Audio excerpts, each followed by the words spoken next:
Hello everyone, welcome to our channel JMD classes. So friends, आज है 29 जनवरी 2022।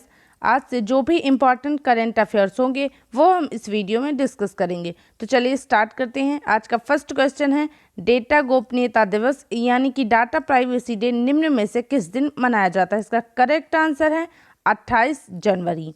प्रत्येक साल पूरी दुनिया में 28 जनवरी को डेटा गोपनीयता दिवस मनाया जाता है। गोपनीयता पर जागरूकता फैलाने के उद्देश्य से हर साल इस दिवस को मनाया जाता है। ये दिवस नागरिकों को अपनी व्यक्तिगत जानकारी की रक्षा करने हेतु प्रोत्साहित करता है। अगला क्वेश्चन है, 28 जनवरी 2022 को किस महान स्वतंत्रता सेनानी की 157वीं जयंती मनाई गई है? तो इसका करेक्ट आंसर है लाला लाजपत राय।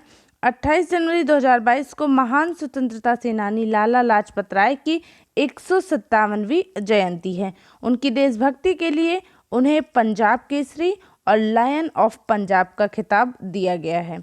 लाला लाजपत राय का जन्म 28 जनवरी 1865 को पंजाब में हुआ था। ये हिंदू समाज सुधार, स्वतंत्र आंदोलन इत्यादि से जुड़े हुए थे। कौन? लाला लाजपत राय। भगत सिंह एवं चंद्रशेखर आजाद लाला लाजपत राय से बेहद प्रभावित थे। अगला क्वेश्चन है, राष्ट्रीय बालिका दिवस यानी कि नेशनल गर्ल चाइल्ड डे निम्न में से किस दिन मनाया जाता है? इसका करेक्ट आंसर है 24 जनवरी को। हर साल 24 जनवरी को भारत में राष्ट्रीय बालिका दिवस यानी कि नेशनल गर्ल चाइल्ड डे के रूप में मनाया जाता है। राष्ट्रीय बालिका दिवस की शुरुआत पहली बार वर्ष 2008 में महिला एवं बाल विकास मंत्रालय द्वारा शुरू की गई थी। इस दिवस का मुख्य उद्देश्य लड़कियों के प्रति समाज का नजरिया बदलने, कन्या भ्रूण हत्या को कम करने तथा घटते लिंगानुपात के बारे में जागरूकता पैदा करना है। ठीक है। अगला प्रश्न है, नीति आयोग ने ग्रेट निकोबार में कितने करोड़ रुपए की एकीकृत परियोजना की घोषणा की है? तो इसका करेक्ट आंसर है 72,000 करोड़। ठीक है। नीति आयोग ने ग्रेट निकोबार में 72,000 करोड़ रुपए की एकीकृत परियोजना की शुरुआत की है। इसमें एक मेगा पोर्ट, एक हवाई अड्डा परिसर, 130 किलोमीटर में विस्तृत शहर, सौर एवं गैस आधारित बिजली संयंत्र का निर्माण शामिल है। अंडमान और निकोबार द्वीप समूह एकीकृत विकास लिमिटेड इस परियोजना का प्रस्तावक है। ठीक है। अगला क्वेश्चन है, गूगल ने हाल ही में भारतीय एयरटेल में कितने अरब डॉलर के निवेश करने की घोषणा की है? तो इसका करेक्ट आंसर 1 अरब डॉलर। गूगल ने भारतीय एयरटेल में 1 अरब डॉलर का निवेश करने की घोषणा की है। इसमें 70 करोड़ डॉलर यानी कि 5,224 करोड़ रुपए का इक्विटी निवेश भी शामिल है। इससे एयरटेल में गूगल को 1.28% की हिस्सेदारी मिलेगी। गूगल यह निवेश Google for India digitization fund के हिस्से के तौर पर कर रहा है। अगला क्वेश्चन है, प्रभा अत्रे जिन्हें पद्म विभूषण से सम्मानित किया गया है, ये किस क्षेत्र से संबंधित है?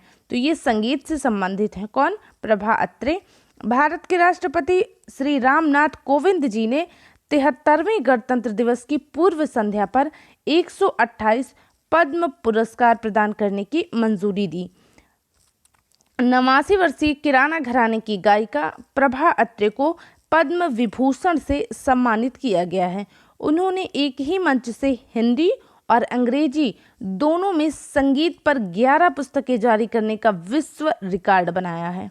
उन्होंने स्वरमयी गुरुकुल की स्थापना की। राधे श्याम खेमका, ये भी इनको भी मरणोपरांत दिया गया है साहित्य में, उत्तर प्रदेश से हैं। दूसरे हैं जनरल बिपिन रावत, सिविल सेवा के लिए दिया गया है। तीसरे हैं कल्याण सिंह जो कि उत्तर प्रदेश के मुख्यमंत्री भी रह चुके हैं, इनको भी मरणोपरांत दिया गया है सार्वजनिक मामलों में। इन सब को पद्म विभूषण से सम्मानित किया गया है। ठीक है। आगे चलते हैं। अगला क्वेश्चन है, सऊदी अरब ने चोरी के रत्नों पर 30 साल के विवाद के बाद किस देश के साथ अपने संबंध सुधार लिए हैं, अपने संबंध बहाल कर लिए हैं? इसका करेक्ट आंसर है थाईलैंड। सऊदी अरब और थाईलैंड ने चोरी के गहने और हत्याओं की एक श्रृंखला से जुड़े एक मामले पर 30 साल के विवाद को समाप्त कर दिया है। सऊदी अरब एयरलाइंस ने थाईलैंड के लिए सीधी उड़ानें फिर से शुरू करने की घोषणा कर दी है। थाईलैंड के प्रधानमंत्री प्रयुत चान ओचा द्वारा रियाद की यात्रा के दौरान पूर्ण राजनयिक संबंधों की बहाली हुई। सऊदी अरब से चुराए गए रत्नों में 50 कैरेट का दुर्लभ नीला हीरा था, जो कभी भी बरामद नहीं हुआ।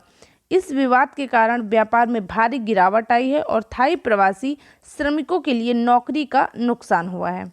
अगला क्वेश्चन है, अंतरिक्ष का वो क्षेत्र कौन सा है जिसके चारों ओर जेम्स वेब स्पेस टेलीस्कोप परिक्रमा करता है? तो इसका करेक्ट आंसर है लैग्रेंज पॉइंट L2। ठीक है, जेम्स वेब स्पेस टेलीस्कोप पृथ्वी से लगभग 15 लाख किलोमीटर की दूरी पर अपने अंतिम गंतव्य पर पहुंच गया है। ये टेलीस्कोप अंतरिक्ष के एक क्षेत्र में परिक्रमा करेगा जिसे लैग्रेंज बिंदु यानी कि लैग्रेंज पॉइंट के रूप में जाना जाता है, जहां सूर्य और पृथ्वी से गुरुत्वाकर्षण खिंचाव घूर्णन प्रणाली के केंद्रापसारक बल यानी कि सेंट्रीफ्यूगल फोर्स द्वारा संतुलित किया जाता है। इन बिंदुओं को सबसे पहले इतावली फ्रांसीसी गणितज्ञ जोसेफ लुई लैग्रेंज द्वारा सिद्धांतित किया गया था। अगला क्वेश्चन है, किस देश ने कॉम्पिटेक्स एक्ट ऑफ 2022 लॉन्च किया है? तो इसका करेक्ट आंसर है America. United states house of representatives ने महत्वाकांक्षी America creating opportunities for manufacturing pre eminence in technology and economic strength act of 2022 या अमेरिका कॉम्पिटेट्स एक्ट ऑफ 2022 का अनावरण किया है। यह प्रतिभाशाली व्यक्तियों के लिए एक नए स्टार्टअप वीजा के साथ नए क्षेत्र खोलने का प्रस्ताव करता है। ये बिल अमेरिका में सेमीकंडक्टर उत्पादन को प्रोत्साहित करने और आपूर्ति श्रृंखला लचीलापन और विनिर्माण में सुधार करने के लिए अनुदान भी प्रदान करता है। हमारा अगला क्वेश्चन है और ये हमारा लास्ट क्वेश्चन है। ठीक है, IIT खड़गपुर के वैज्ञानिकों ने किस बीमारी का पता लगाने के लिए एक पोर्टेबल डिवाइस विकसित किया है? तो इसका करेक्ट आंसर है ओरल कैंसर। IIT खड़गपुर के वैज्ञानिकों ने मुंह के कैंसर का पता लगाने के लिए एक पोर्टेबल सस्ता उपकरण विकसित किया है। प्रति उपकरण अनुमानित लागत लगभग $500 के बराबर है। ठीक है, यह नई तकनीकी एक सामुदायिक स्वास्थ्य केंद्र में एक चिकित्सक को पहली परीक्षा के दौरान संभावित कमजोर मामलों पोटेंशियल वल्नरेबल केसेस का पता लगाने में सक्षम बनाती है। तो ये रहे आज के क्वेश्चन। अगर आपको हमारी क्लासेस पसंद आती हैं तो लाइक, शेयर और हमारे चैनल को सब्सक्राइब ज़रूर कीजिएगा। Thanks for watching. Thank you so much.